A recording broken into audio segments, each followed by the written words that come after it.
menjadi anggota Senkom dituntut memiliki fisik dan stamina yang prima, guna melaksanakan tugas pengamanan mandiri dan sebagai program rutin.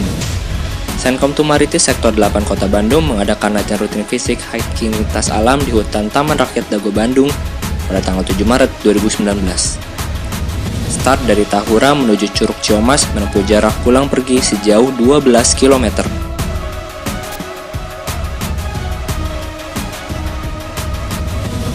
Menurut Erik, Ketua Senkom Sektor Tumaritis, menjelaskan bahwa kegiatan ini merupakan program rutin yang bertujuan agar masing-masing anggota mempunyai fisik dan stamina yang prima, serta menambah keakraban dan kekompakan anggota.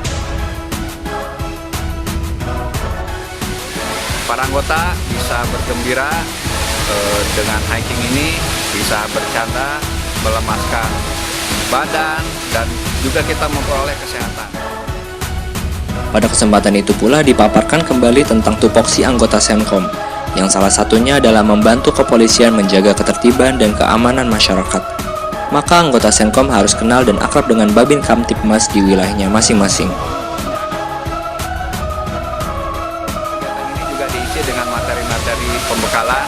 Yang pertama, penguatan tentang tupoksi sebagai anggota Senkom yang disampaikan oleh jajaran 06, dan yang kedua sedikit disampaikan mengenai persiapan kita menghadapi pemilu legislatif dan pemilu presiden tanggal 17 April 2019 yang akan datang. Kebetulan salah satu anggota kita juga merupakan anggota Panwaslu di Kecamatan Bojong Dua Kaler. Serta dijelaskan pula tentang pengamanan dan pemantauan pemilu yang akan dilaksanakan serentak pada 17 April mendatang. Diharapkan anggota Senkom bisa membantu serta memantau pemungutan suara di wilayahnya masing-masing.